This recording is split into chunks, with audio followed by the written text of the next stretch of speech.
And now Aja Wilson of the Vegas Aces is getting her own shoe deal with Nike. So she showed up for a pregame or a preseason game the other night, and she was wearing a shirt that had a website that said, "Of course I have a shoe.com." And now it's been released. It's called the A1, and she's about as good as it gets. You're talking about a two-time MVP who is plus 110 to win again. So she is the best player in the game. So it's only fair that someone that talented and that good, who is currently the face of the NBA, is getting a shoe deal as well.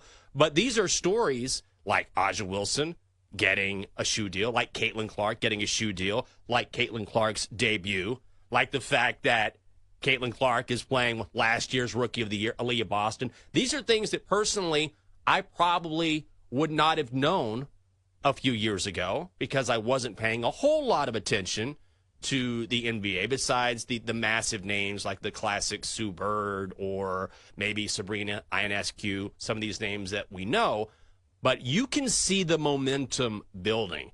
And now we're seeing more women in the WNBA get charter flights. Their teams are not everyone. They're building up to that point. So I think the big question for the WNBA is, how do they build on this momentum in a way that keeps it in the public consciousness? And bettors at the very least are paying attention, because if you look at MVP odds right now, Chelsea, Caitlin Clark is 10-1. She has almost 75% of the handle. I mean, everyone is going in on Caitlin Clark, and I can assure you that the majority of those bettors probably did not take a look at the field and say, well, maybe Breanna Stewart, she's won it a couple times. She's only 6-1. That's good value. They just said, oh, my God, Caitlin Clark, take my money.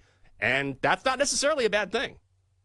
Well, I think it's a good thing when you start getting square bettors in your sport, because it means there's a lot of casual fans, which is a good thing. I know we sometimes dump on the casual fan, but these are the people that you need to, grow your fan base, the casual fan.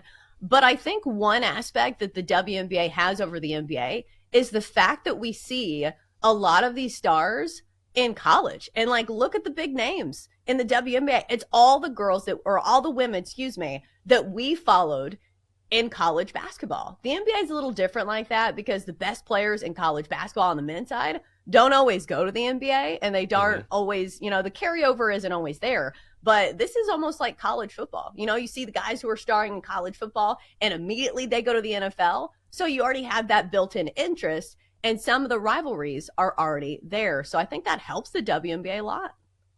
Ooh, and I will say, I agree with you.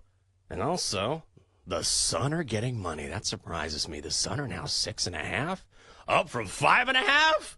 Will I be betting on this game? No, I won't. I will not. Although I will say, Kate Constable's been doing this for a few years now. And as a bettor, I will just say this. If you want to find some value, let's say you love Caitlin Clark, and she has turned you on to the women's game, and she has a lot of fans. Then if you want to find value somewhere, now maybe it's going to be less so because Caitlin is there.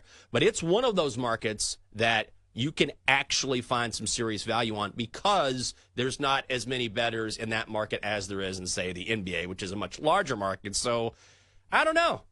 Come summertime, Chelsea, it's coming. The slow days are coming. I mean, it's going to be no NBA. It's just going to be baseball and maybe WNBA. Last year, I said I would get into the WNBA, and I did. I made one bet all year. Maybe I go 2. Ooh, maybe I go 3 round this of year. Applause. Yeah, I'm going to go huge this year. But I am legitimately more interested than I have been in previous years. That's a credit to the league and Caitlin Clark, and I'm excited to see what she does tonight. Yeah, I'm excited as well, but we do need to remember some of the betting lessons that I think some of us casual bettors learned in the NCAA tournament. Caitlin Clark is an amazing shooter, and she is a great player, but she's not the whole team. How many times were you watching Iowa, in the Final Four or whatever, and saying, okay, well, she's not the whole team. And when they squared off with UConn, who won? The better team. So keep that in mind moving forward. Caitlin Clark is but one player on a team. LeBron had the ability to pull strings to put whoever he wants on his team. So I guess you could argue this when LeBron was on the Lakers and putting all these old guys on his team. If you're somebody who was a Lakers fan, you could say, hey, there is somebody who's not a big name player, who is not one of LeBron James' best friends, that would be a better fit for this organization. LeBron's been doing this nonsense for a long time. He's also done it with the head coaches. LeBron is basically the GM of that team. Well, the difference is he's bringing in actual pros. So you can say, okay, he's building his team, all well and fine. But he's not bringing in dudes from college who have no pro experience. He's not saying draft this guy who doesn't have a skill set that translates to pro basketball. He's bringing in his guys, but he's bringing in professional basketball players who would have a place somewhere else in this league. Bronny James is not getting drafted, is not playing anywhere without LeBron. So if LeBron brings in Russell Westbrook or D'Angelo Russell or whomever it may be, they're still playing in the NBA without LeBron. Bronny James is not. Well, but I don't think they're going to draft Bronny James in the first round. Like, maybe they'll use a second-round pick on him.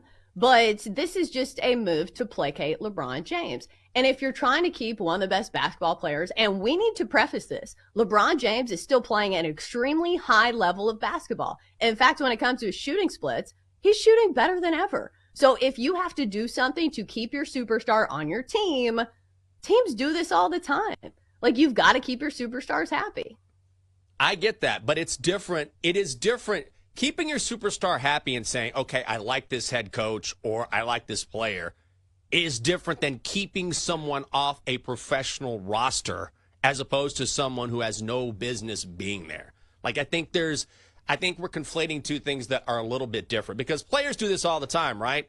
Now Frank Vogel got fired, Darvin Ham got fired. All right, they'll find another place. But these were already pro basketball coaches. And who do they bring in? Other professional basketball coaches. LeBron is not going to handpick some guy who has zero experience in pro basketball. Well, now wait a minute. Okay. Let me interject. Okay. The rumor out there, Okay. J.J. Redick may be up for the Lakers head coaching job. You know who we just started a podcast with. But at least JJ LeBron played James. in But the he has league. zero, other than coaching 9-year-olds. But he has okay. zero coaching I agree, experience. but also Yeah, but Zero. Jason Kidd's been good. How many? Yeah, but you see pro players eventually evolve into head coaches. Fair. Be it Doc Rivers, J.J. Redick, Darvin Ham was a player. He's never been on a bench. Ever. I don't disagree Jason with that. Kidd's been good. Jason Kidd is another one. But Bronny James has zero in at least the guys that are evolving into head coach in the NBA have pro basketball experience. And see, now there was some controversy late in this one. Jalen Williams driving for a dunk for OKC. Mavs thought it was a double dribble with just over a minute to play. The call stands. And then with about 2 seconds to play, Luka Doncic driving inside, appears to travel, just falls down.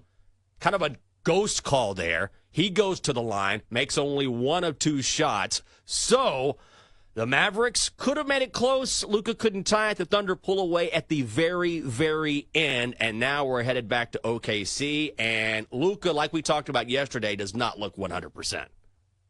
He doesn't look 100%, and you certainly can't be winning playoff games when you're shooting 52% from the free throw line. This is inexcusable. When this series is so closely and evenly matched, you can't be missing free throws, especially late in the game. That one that Luka Doncic missed late in the game where you think your superstar is going to be clutching these moments, and nobody could seem to make their free throws. 12 of 23 from the line?